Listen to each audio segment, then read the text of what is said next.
Okay, very, very good afternoon once again, everybody, and we're back with tea and tales. Today we have such interesting tales for you that it's going to be mind-blowing. You know why I tell this to you? In the corporate world, most of us take immense pride in saying that, look here, I took such a good decision. Now my company's ROE has moved by from 15% to 18%, or my retention ratio was this, or we captured market share by 6% or 7%. And we are innocently very happy of being a decision maker. So once in my mind, I asked this question to one of my senior colleagues. I said, okay, in your decision making, if things go wrong, what that you will what is it? Then he said, maybe I may lose some profits, I may lose some market share. If things really go very, very bad in decision making continuously, I may lose my present job and I may get something else. But imagine if you are going to make decisions where the issue is not losing some profit, issue is not losing some job, but if a decision goes wrong, your closest colleagues get killed. If your decision goes wrong, you lose part of the country's territory.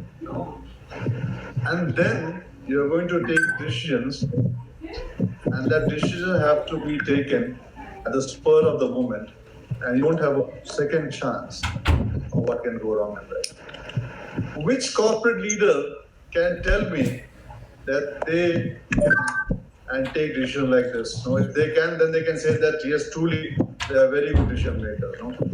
That is why I thought this time in tea and tales, I'll get you people who taken decision, who have led for the country from the front, been in the battle, seen things, and understand from them what kind of pressures they take decisions in, understand from them what are interesting stories that they have gained experiences from, which they share with all of us as youngsters, as from the corporate world, as from business people, to understand, to take decisions.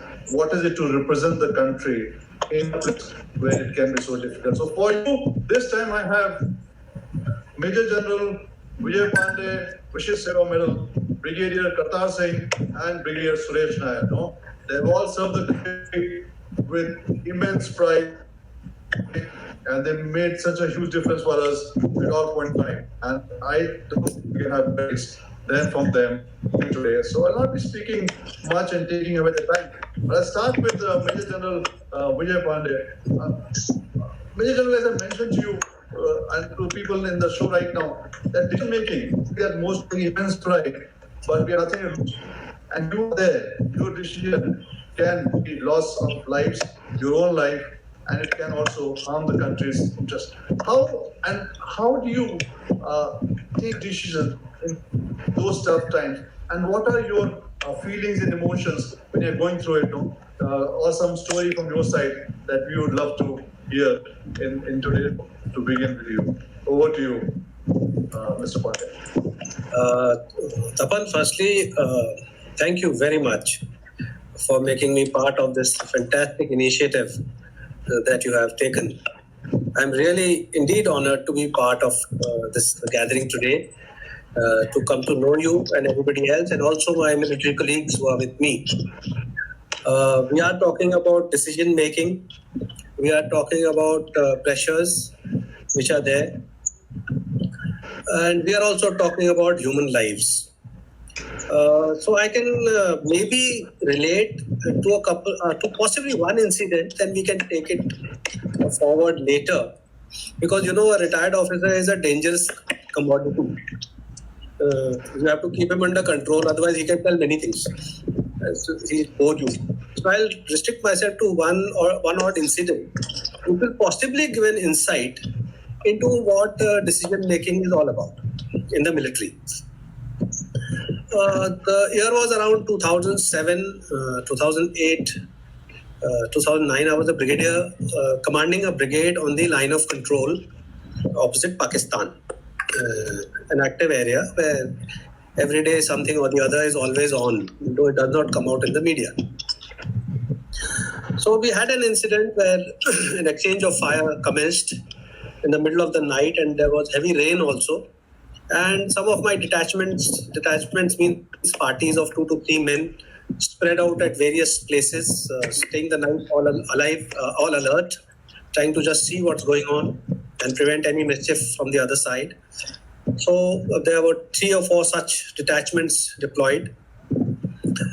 Now, at one stage, the fire appeared much closer than what it would have been otherwise. Now, all this is out of intuition and sensing what is there on ground. That there are no written rules on that. Nothing can. There's no science which will tell you that this unit has come closer or the other.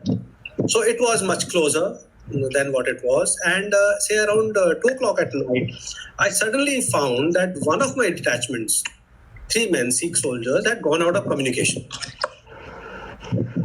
I could not communicate with them anymore. So my first worry was what has happened to them. I hope all is well. I hope they have not been killed. So the point that I'm coming to is that the first thought in the mind of a commander in the middle of an engagement, while you are prepared to die for your country, you are prepared to die. You're trained for that. You joined the service for that. Nobody forced you. But the first thought is the safety and security of your men that you command. You have to see that they are taken care of, that they are secure. Of course, the requirement is also there. Maybe the primary requirement is to kill the man on the other side, because at the basest level of fighting, of war, is all about one man grappling with the other man. At the end of the day, it is that. And the man who either he gets killed or he kills. And the guy who gets killed normally will not win. So it's better to kill. So you have to train your men well. You have to take your decisions in a balanced manner. You must do risk assessments very carefully. You must not underestimate your enemy. You must read the ground well. You must read the conditions well. Then only take decisions which will lead you to success, to ensure men are safe. If they die in the country, well, that's the way it's meant to be. But that's not the initial aim as such. So for a moment, like I said, all these thoughts came to my mind. Firstly was to see whether my men were safe or not.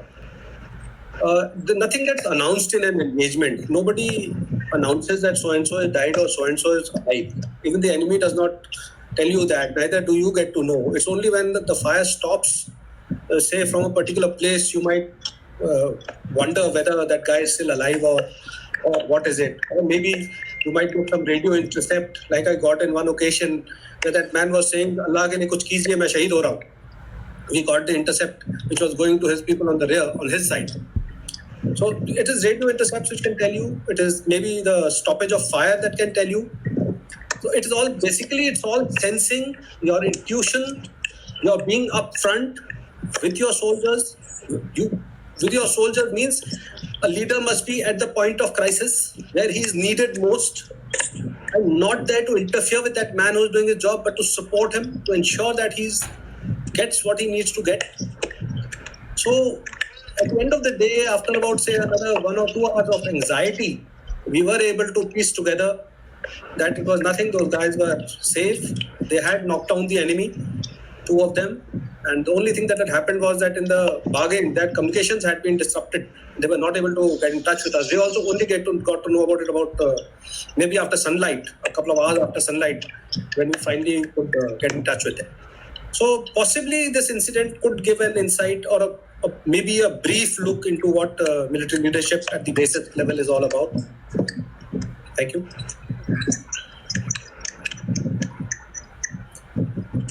Unbelievable, sir. I think it's amazing, no? How many of us would be taking decisions like this? Can you beat that?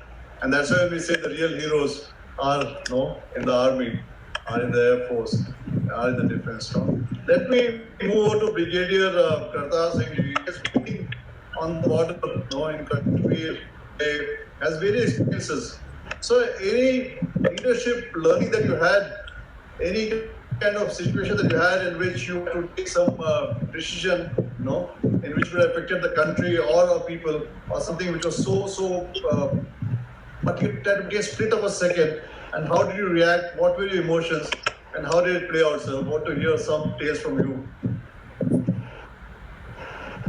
Thank you, Tapan, for firstly including me in the show about Nair. And I have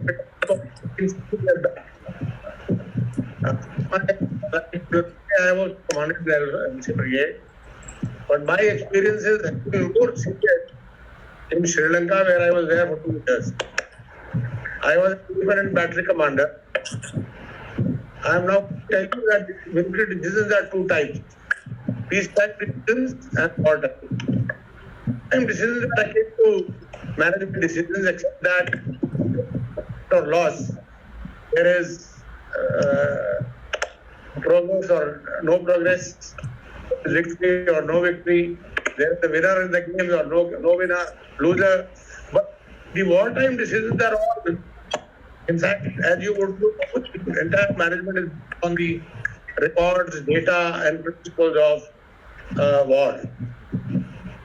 I was in Sri Lanka and Vijay, who was in patrolling, was killed by the other whose name was Arjuna. And he snatched his carbine and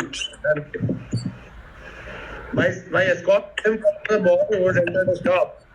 By the time he came out, Arjuna had his carbine. Within half an hour, there was a call from city headquarters. We have got whom we fought, and we have taken his carbine away. And my chief there only in particular got to know about it because I had already run away immediately on this incident. I was radio with my JQ and I informed him. In the evening, I tried to get through to this chap Arjun because I was managing 18 hardcore service, and his younger brother was district commander of Batiklo, who was also there in that brigade. His was Lakshman. So through this issue, and I told him that we'll give you a mobile phone, landline, you speak to your brother and tell him that he should carbine. We will not be only by today evening.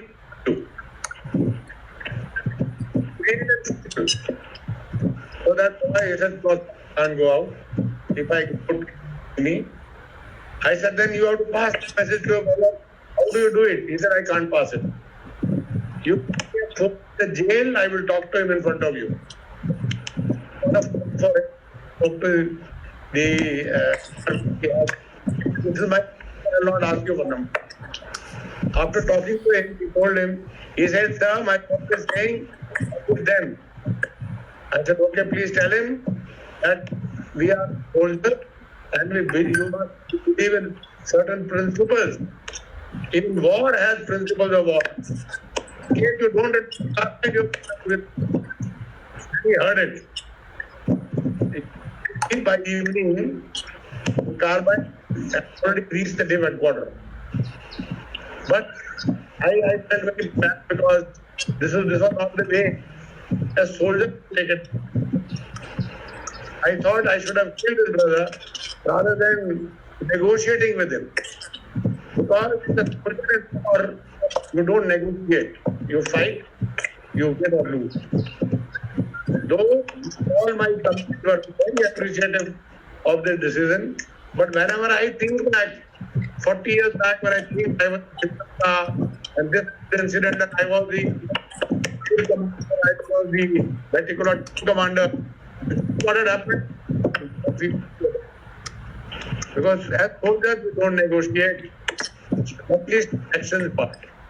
We negotiate some settlement, we sit across the table after war, after the event, in the heat of war, don't negotiate. I wanted to tell you that in the corporate world, after retirement, I have worked in the 2 universities.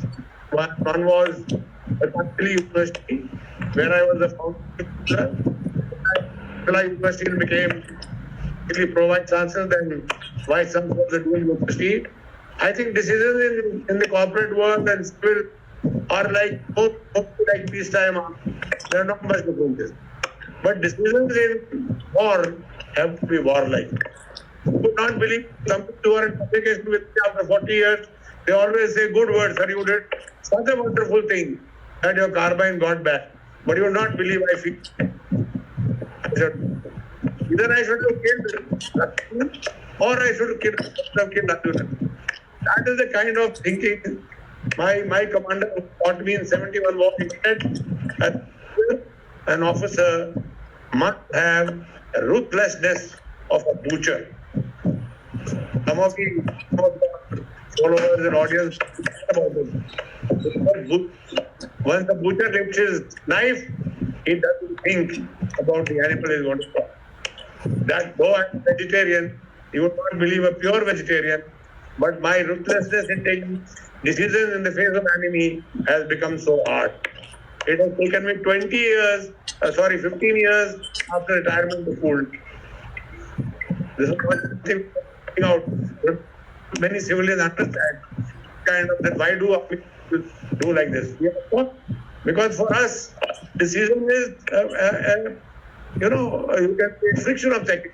If I miss it, I miss it. Thank you.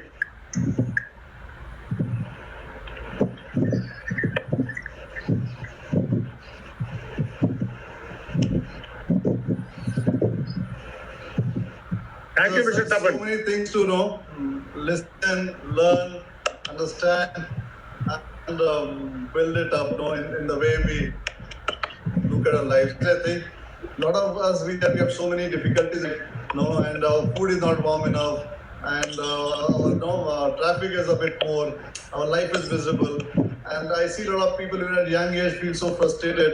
And when I listen to their issues, and when I think that sometimes when I get frustrated and the kind of issue that I look into, and I listen to all of you in kind of circumstances you have been, and the way you have no big difference. Also you, Brigadier Nair, I want to understand the kind of life that you go through when you are there, And here, when you look at us, sometimes complaining about the mosquitoes are more here, or complaining about the weather is a bit too warm here, and it's not very conducive, or complaining about the life not being fair. How do you react when you hear such kind of stories coming from us and saying that and then you go back to your times and what kind of circumstances you have been and the kind of situation you have been, and how do you remain upbeat, happy, enthusiastic? When I see such enthusiasm, such high energy and upbeat, how do you do this? While at a lot of times for us, even small things become such a huge issue. We start talking of that this is wrong, this is right. So over to you, Brigadier Nair. Let me take you back. I mean, as you realize, I belong to Kerala. Though I did study up north, my schooling, etc., was up north. But yet, primarily, I belong to Kerala. And in the year 87, I was posted to the Siachen Glacier. The temperatures there go down to minus 50, 60. And I'll repeat it, it's minus 50 to 60 with added what's called the wind chill, where the wind blows you away. And what I'm talking of is not minor winds which you see across the country, major winds where people have been blown away by the winds. So that drops down the temperature much greater. I don't think it could be colder than that. How do you keep yourself? What do you feel about it? It is difficult and then to make matters worse, you're isolated. We're talking about lockdowns now. I'm reminded of the time when you're isolated all by yourself, practically at a little post, where your living area, your dining area, or your cooking area, your dining area, your toilet is practically one room, all together in one room. And remember, nothing is destroyed there. You've got to live through that. But how do you keep yourself engaged? You got to ensure that mentally, you've got to remain engaged. Under you are also another 5, 10, 20, 30 people who are there in that post. You've got to keep them also engaged. Now, one major advantage we have is we can talk to them, they can talk to us, and talk to them at their level, and they also talk to back to us at their level. If you remain in your glass huts, then I'm afraid your mental engagement goes off. And we could actually, I always tell this to people, since we had troops from Haryana, and we used to get something called special rations. At that time in 87, we used to get Maggi noodles. So out of Maggi noodles, they used to make and give us kheer. These were little points of enjoyment. You can curse it, then you make your life bad. You enjoy it, then you can go further. Second is keep yourself physically engaged. I mean, it's amazing, even in those temperatures, you've got to move out, you've got to come out, do some physical activity, come back and get back to your hut. Live together and live to ensure that you will live the next day comfortably. If you don't, then that can be a problem. Of course, one major advantage we do have is people do listen to orders. Because in these very, very adverse circumstances, if you don't listen to orders and you don't go by what are the procedures that are laid out, there can be very, very severe results. Like people could die because of this. I mean, it's simple. You must have heard of avalanche warnings coming. People have got lost in avalanches because they have not understood the importance of an avalanche warning. So it is that portion. I'll give you an example. We had a brigade commander who came to my post and he was laughing with me and talking with me for half an hour. After half an hour, his helicopter came and went. After his helicopter flew off, I mean, this is what I'm talking of, not only saying how you keep yourself happy. Then my boss rang me up and asked, how was the brigade commander? I said, he was fine. He flew off. He said, did you know he was injured? I said, what? He said he was injured in shelling that day in the morning, half an hour before he landed at my place. He could only catch a chopper at my place, so he came to me, and from there he flew out. He never mentioned it to me for the next 2 years. The brigade commander, I kept meeting him. It's only at the end of 2 years he told me once. He said, Suresh, have you seen this? This jersey? And he showed my jersey patch over here. He says, this is the place where the splinter had gone through. I mean, he could not have come and started weeping there that he's got injured. He would have let everyone down. He kept our morale up and he ensured that we carried on happily. Right? He was continuing to bear the brunt of his physical injury, and also must be his mental injury which he must be having. So this is an aspect which keeps you alive and keeps you happy and keeps you going in such adverse circumstances. In war, there are a whole lot of such things that come up, and this is what really keeps you really going. Thank you.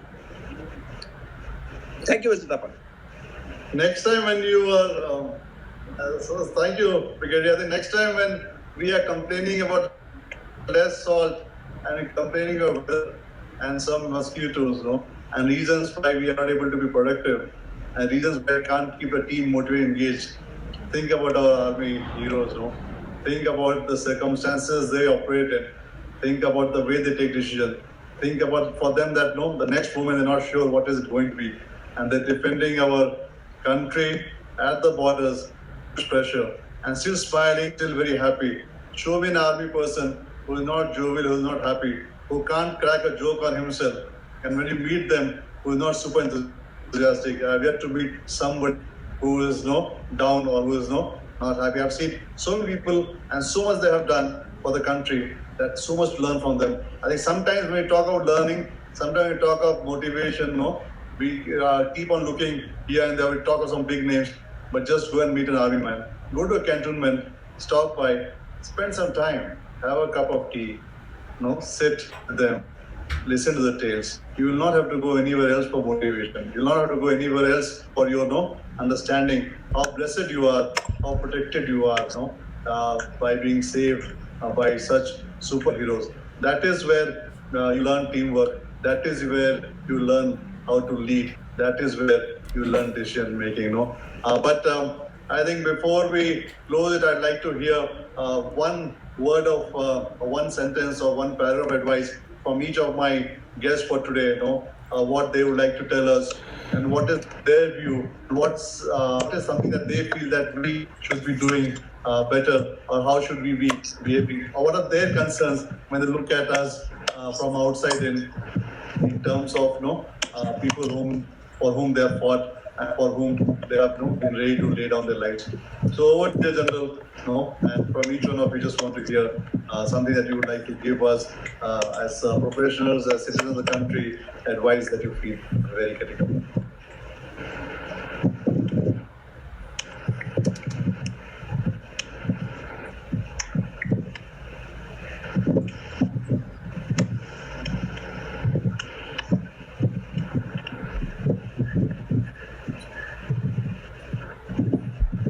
This question to whom, Tapan, sir?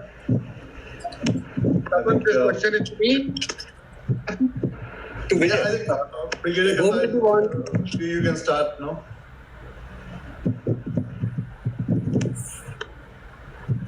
I want to give a piece of Sorry, not. I want piece of happiness to your fellow colleagues.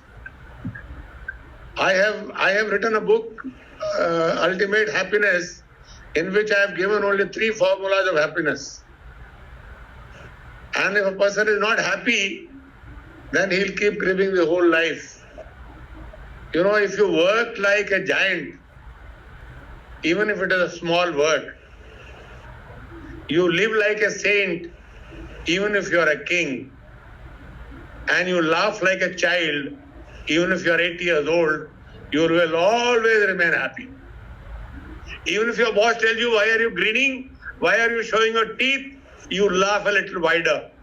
Remember, it is only the smile which obliterates all other lines from your face.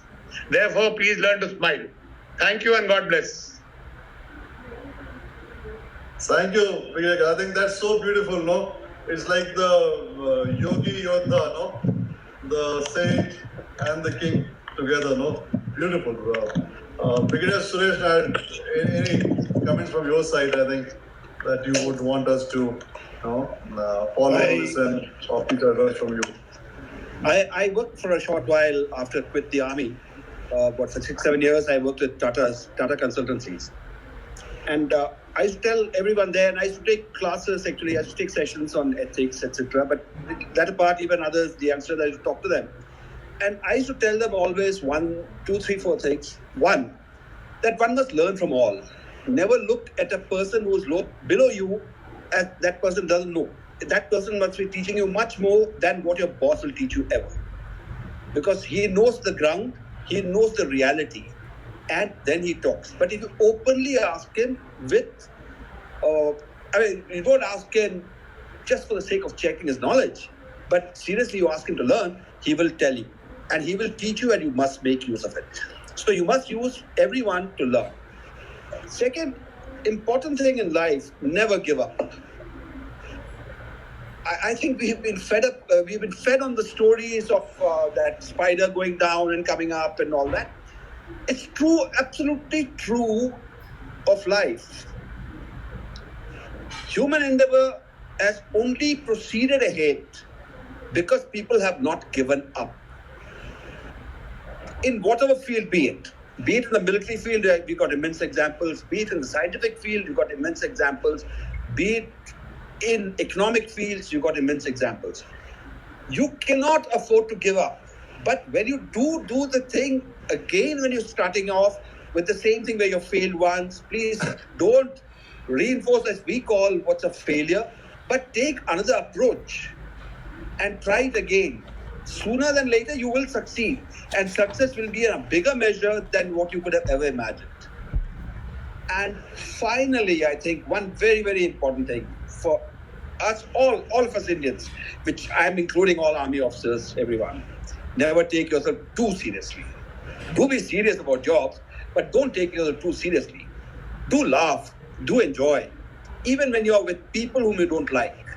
And I think these things together will really bring up the entire work culture and the work ethos in an organization and in a small group. Thank you. Thank you, Thank you, because such golden words. I loved every bit of it. And you see the point I mentioned. See the energy, see the enthusiasm, see the happiness, and we are cribbing about small stuff. Major General Mr. Vijay Pande, can we get your word of advice? I think last time we couldn't get you in. Can you hear Yeah, us? I'm sorry I missed your remark at that time. First and foremost, I don't consider myself too much of a guy to give too much of advice. And unsolicited advice is never very welcome. All I can say is that as far as military leadership and leadership in the real world is concerned and your day-to-day life is concerned, I can just mention in the following manner.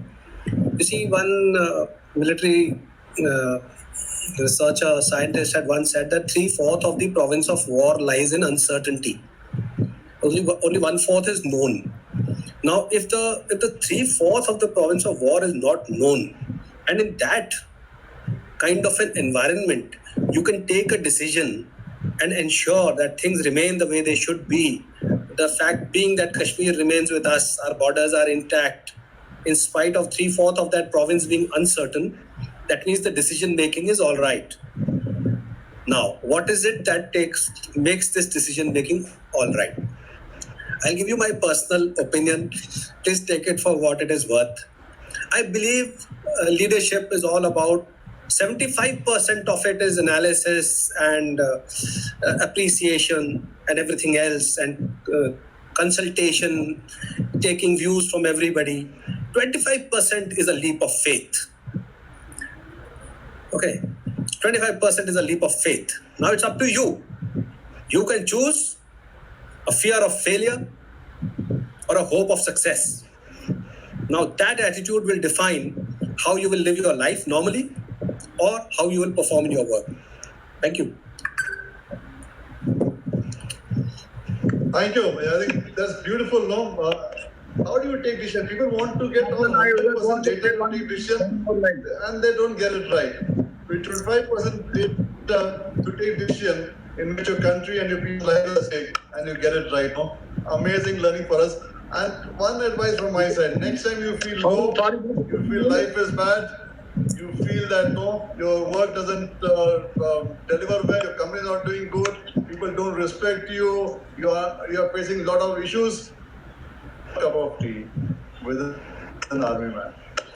No? Tapan, I want to say one thing. I promise you, you'll Thank you, come Tapan. motivated, you'll come back happy, you'll come back charged, and you'll be able to make a huge difference to where you are. I learned so much, no? I would like to personally thank Major General Mr. Vijay Pande, Brigadier Mr. Suresh Nair, and Brigadier Mr. Kartar Singh. Such amazing learning, all of us. I think from this tea and tail, we take away so much. And thank you, sir, for all that you have been doing for the country. And thank you for all the armed forces, the way they protect the country, and the way they lead from the front, and the way you teach us all so many things. Thank you all. Thank you for joining us.